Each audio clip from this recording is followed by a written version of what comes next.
People of Earth, good evening. We are today March 25, 2024. Here are the developments on the current galactic events impacting the future of Earth as a planetary civilization. And I am delighted to welcome you for this 23rd episode of Star Nation News. This week, we will talk about Earth Corporation's space race and how it relates to the construction of the Jupiter hub.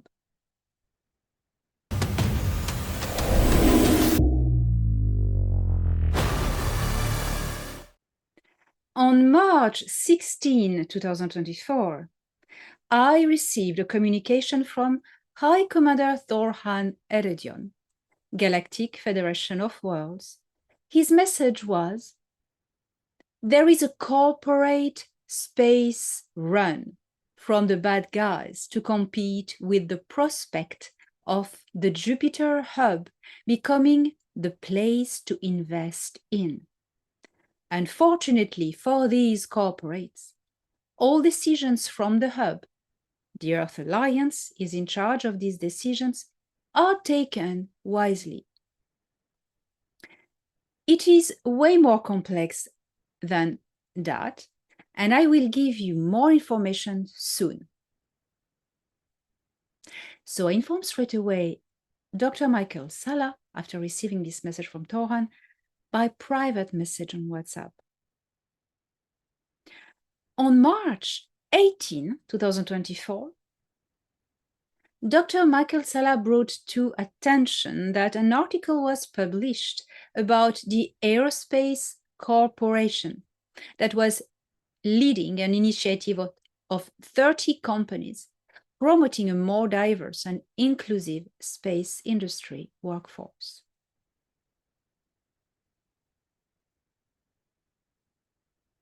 We can read in this article, quote, "The Aerospace Corp and the Space Foundation announced March 18 that they are partnering to expand the Space Workforce 2030 program.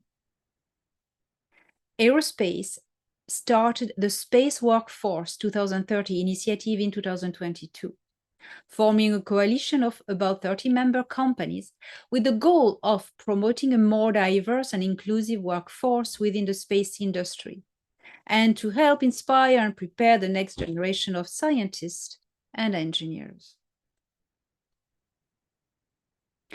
As Dr. Sala points out, this is the same company that inventor Dave Rossi says he's conducting extensive surveillance of Elena Danaan and is behind a public smear campaign to discredit her claims of extraterrestrial contact. Why is Danaan a threat to Aerospace Corp space agenda? End of quote. Well, a little while ago, on June 22nd, 2023, Mrs. Danny Henderson had interviewed Mr. Dave Rossi, inventor and contactee, working with diverse organizations on secret technology programs. Mr. Rossi disclosed information in the interview about the Aerospace Corporation. Here is a clipped excerpt of this video from June 2023. Can you tell me any of the Air Force departments that are particularly following and observing Elena Danaan? Specifically, what I can tell you is that there is, in terms of a department, or dare I say a sub-department, one thing I can tell you is that this is the first time I'm actually saying this publicly.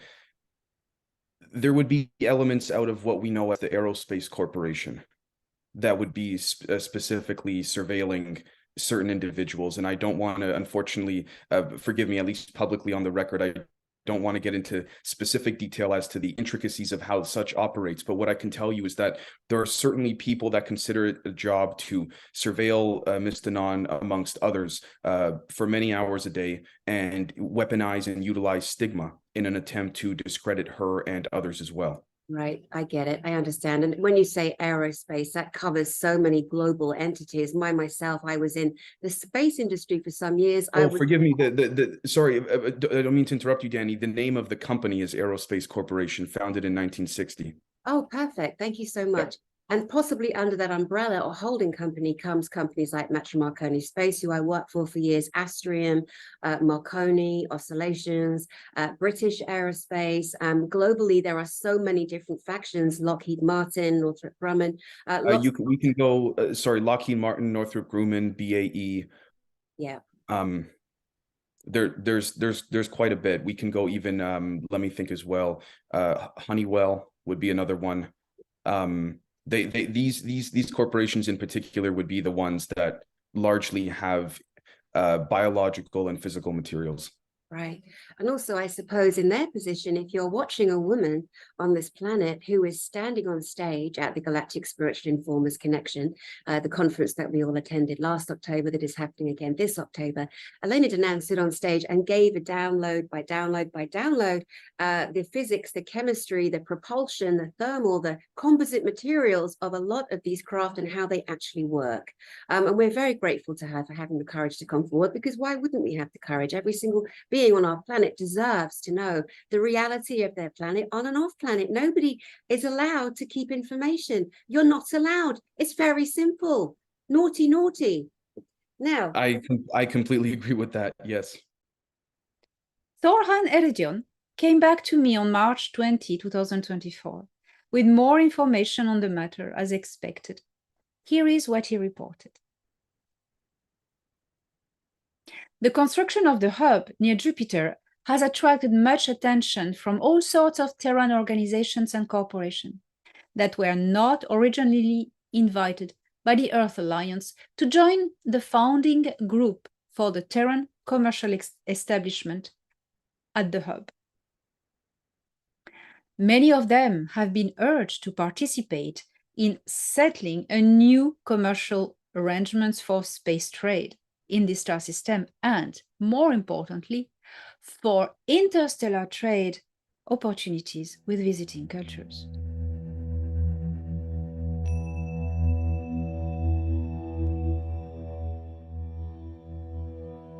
At the moment, everyone wants to have a hand on the hub, with a spot on board, as you call it. Unfortunately, each candidate must meet the requirements set forth in the commercial agreements already established in 2021 during the Jupiter Accords meetings.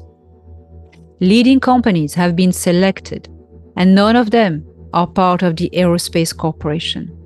Let us talk about them. The Aerospace Corporation was founded by the Terran banking overlords in order to extend their hegemony in the unlimited domain of space, and to this day gathers under its umbrella 18 core member corporations directly involved in the programs, as well as a large number of satellite groups and corporations.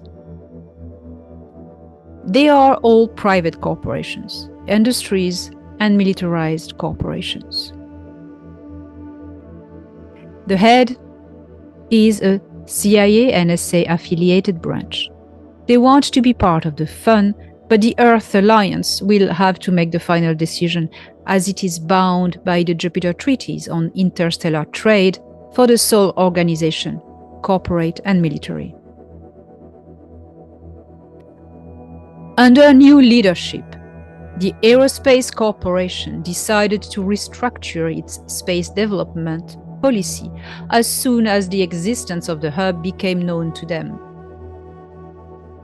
If they are not part of the hub's contractors, the hub becomes an opposing force to their campaigns in space for profit. This is very difficult for them, as they do not know how to ride the change at the moment. They will, as expected, try to form their own interstellar trading company.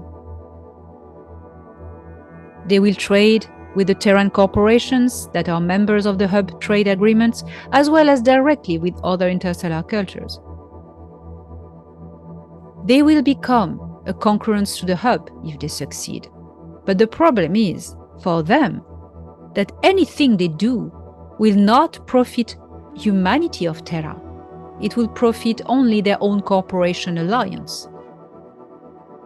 Soon, however, the Aerospace Corporation will seek for new fundings as the old banking system institution will collapse, as it has started. They know this eventuality is not but a certainty. Meanwhile, they are working hard and fast at creating an independent commercial empire in space. You may ask, what is the advantage for visiting traders to deal with the Aerospace Corporation instead of the hub? Well, the answer is simple.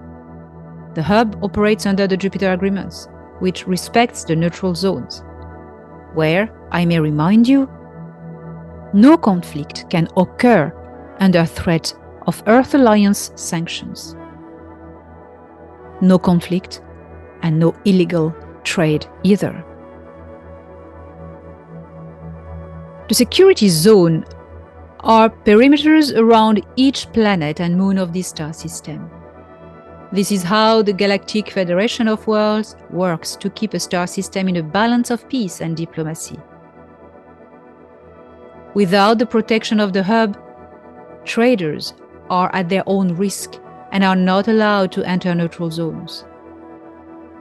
It is forbidden to trade weapons and slaves in a star system under the protection of the Galactic Federation of Worlds.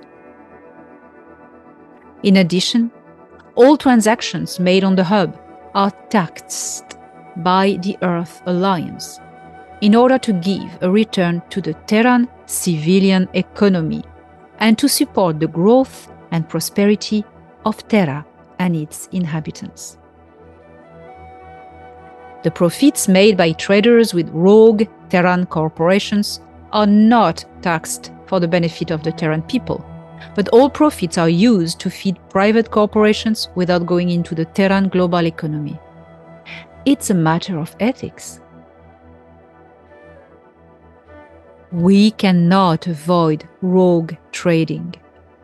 It has always existed and it will always exist. The hub provides military protection against these rogue corporations and legal protection when trading within the hub should a problem arise. When you trade in deep space, you are on your own, and no one is going to help you. You see, it is a question of legality and ethics. Corporate wars have always been there. In deep space, trading can get messy and dangerous. There is a galactic organization called the Galactic Guild of Merchants. This is a different matter. They have a presence at the Jupiter hub, as well as every hub in Nataru. They also do intergalactic trade. They have their own rules, their own system of protection. To maintain a presence on the hub, they pay a tax to the host star system's economy. The Earth Alliance and the Mars Alliance will soon merge into the Sol Alliance. And Venus, Titan, Neptune, Ganymede, Jupiter, Europa, and many others will join in time.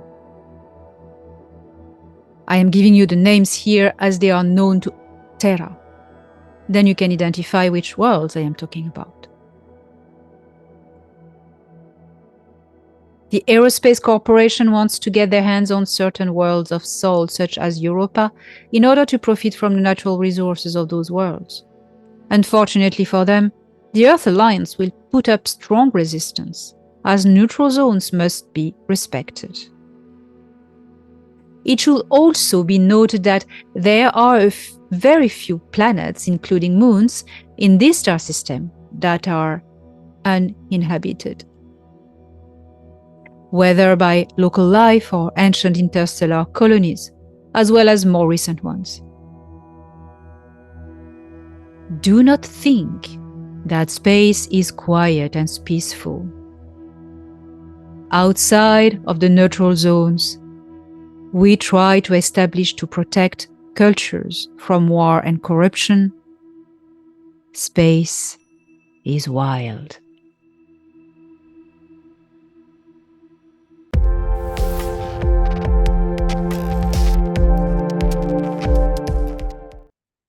Providing information from off-world organizations and sharing what is truly going on into the star system can be risky at times for the person who brings the messages. But the person is very well protected. So it was extremely interesting that Thorhan gave this start of information warning on March 16 that there was a space run from corporations to get a hold on the commerce with the hub. And I knew no more. And then 2 days later, this article came in the press on March 18 about the Aerospace Corporation aligning with 30 companies for a space run.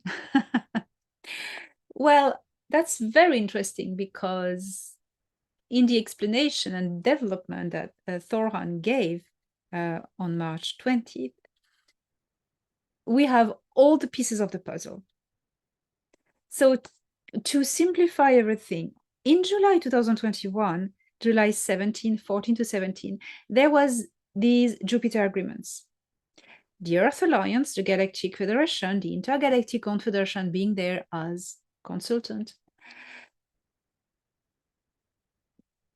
invited special CEOs of special companies that are not involved in the Aerospace Corporation, which I didn't know at the start, that wasn't specified to me, to see the future of the star system, militarily, the neutral zones, and also the commerce. And I didn't measure at the time the amplitude of this aspect, commercial aspect, until the hub became a real project. Well, the project of the hub that was already thought and planned finally began physically to be built. And then things started to get clearer, and understanding was that all these chosen corporations, in fact, working with the Earth Alliance, will get business with the hub also, and mainly. And because it's the Earth Alliance in charge of the hub and working with the Federation and with the Ashtar Command military force on Jupiter, any corporation that comes in must be working with the good guys, with the Earth Alliance. And the Aerospace Corporation is not the good guys. So what's happening? They're not very powerful for the moment. They try to be, they want to compete with the hub because they're not allowed to get in. So they want to build either their own space trading force corporation and have their hands on as many territories as they can in that star system. You know, once the baddie has gone, it's like a race to take anything, you know. It's like when the Antarctica Dark Fleet was gone, you had all the countries trying to take a piece of it. It's the same in the star system since the Nebu and the Sika have gone. The Aerospace Corporation is not yet a big power. They're just babies. They are trying to lie with different corporations. So Thorhan explained that they are a core group of 13 members or corporation CEOs. And this shell of 13 has alliances and works with satellites corporations. That's when the number 30 comes in. They are not that powerful for the moment, as I understand it, but they may become, if they succeed to get these territories as much as they can, working with organizations such as NASA to explore worlds such as Europa, for instance, and other places to get their hands on mining resources, but that's not going to be easy for them because these worlds have colonies on them and they are in the protectorate of the Earth Alliance and soon the Solar Alliance. And when it will be the Solar Alliance, it's going to be way more powerful because, you know, it's going to be. So here is for this week, and I hope you enjoy this news. And I will see you next week in a new episode of Star Nation News.